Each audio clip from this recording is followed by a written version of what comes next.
If the whistleblowing followed by the violent apprehension 2 days later didn't convince you, perhaps what's happening now in Ukraine will.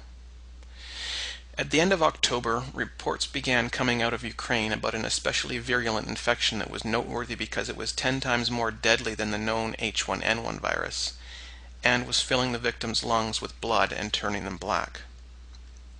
Ukraine's President Viktor Yushchenko declared martial law, blocked travel, and banned protest. He's since downplayed the pandemic and retracted some of those decrees, stating the upcoming election will proceed as planned. In only 3 weeks, the number of infected has skyrocketed to 1.6 million. In a country like Ukraine, that's a lot of people sick. Hundreds already dead, doctors, nurses, civilians. At first, some believed the outbreak could be the pandemic plague, a bacterial infection that targets the lungs, caused the Black Death pandemic in the 1300s, and still crops up from time to time, including recently in China. But plague kills even faster than this outbreak does, and can easily be cured with the antibiotic gentamicin. Other theorized culprits were the H1N1, either the known form or a mutated strain, or some other microbe. The World Health Organization, which had collected and analyzed samples early in the outbreak, delayed releasing the results for almost 3 weeks. They repeatedly denied that the results indicated the infection was caused by a mutated strain of H1N1. There are fears that the H1N1 virus has now mutated and resembles the Spanish flu virus that killed more than 50 million people at the beginning of the 20th century. Ukrainian doctors say the lungs of the victims are as black as charcoal. This prompts fresh concern that the swine flu virus has taken a deadly new form. Our correspondent Igor Ogorodnev went to the epicenter of the outbreak in western Ukraine. Make no mistake about it, Ukraine is in the throes of a swine flu crisis. I'm here in Lviv. Lviv has been one of the hotspots where the virus has been at its worst. It's become fashionable to trivialize swine flu and say it's just like normal flu. But doctors here say it isn't. It's more aggressive and it's more likely to lead to complications. Some theories published in the British papers suggesting that the virus had mutated in Ukraine and had become something more potent than it had been elsewhere in the world. The mutant flu virus, which has sent waves of panic throughout western Ukraine, continues its seemingly unstoppable march. Only the fevered speculation of where it came from is spreading faster than the illness. Igor Ogorodnev reports tonight from western Ukraine. 1.5 million have been infected. Tens of thousands more fall ill every day. More than 300 people, many of them with no previous health problems, are dead. The rapid spread of disease has given rise to rumors, finger-pointing and conspiracy theories. Doctors in western Ukraine have told of post-mortems where the lungs of the victims were said to be as black as charcoal, comparing the symptoms to the Spanish flu which wiped out millions in 1918. Others even believe a pneumonic plague is to blame for the high death toll. Another theory causing a frenzy on the internet links the outbreak to deliberate mass spraying of chemicals by planes over Kiev. Local newspapers reported hundreds of eyewitness accounts suggesting this. And then there are those who claim the epidemic was engineered by pharmaceutical companies. This may be a mutation of H1N1. Autopsies being performed are showing that the victims' lungs are pitch black. The DNA of a woman who died of the 1918 pandemic was recovered from her corpse. The DNA was used to recreate this virus.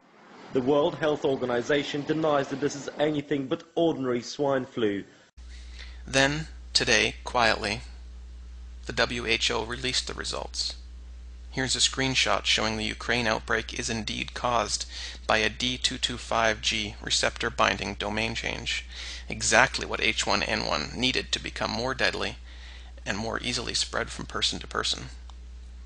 WHO deception aside, this is great news for influenza and terrible news for humans. A little background on Baxter. Back in February, they distributed a mixture of live flu viruses throughout Europe, labeled as H5N1 flu vaccine. By chance, some ferrets were injected at a lab in Czech Republic and promptly died. Baxter admitted their error. Experts stated if the viral cocktail had been injected into humans, aside from obviously causing another outbreak, The viruses would have combined through a process called reassortment into an incredibly dangerous hybrid strain. For a live viral cocktail to be shipped in place of human vaccines, several strict security measures and dozens of human errors would have to have occurred at the same time. Baxter refused to disclose how the accident occurred, saying doing so would give their competitors knowledge of their procedures. In addition, there's a rumor that Obama owns Baxter stock, but I haven't been able to substantiate that. Who and where is Moshe? First, here's his profile on an Israeli research website. It shows he worked there until 2004 and was voted top Israeli scientist in 1996 for his work in virology. According to this website and others, he was born in 1939, which would make him 70 today, and 65 when he retired in Israel. I'm unable to find any info about him working in LA, although he appears to have still been publishing virology papers.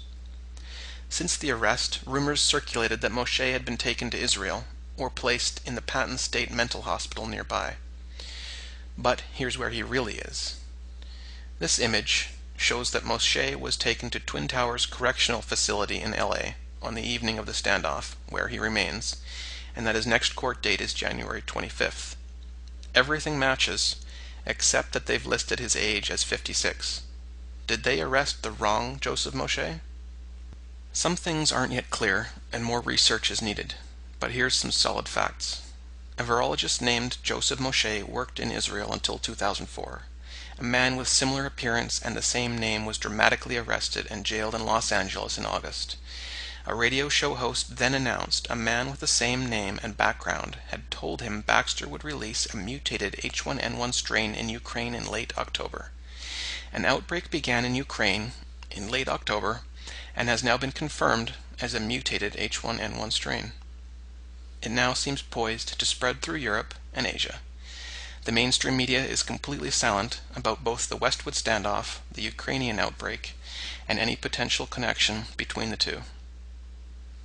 Once again, to mutate this video so it can spread virally, please rate it, comment, and subscribe. Thank you.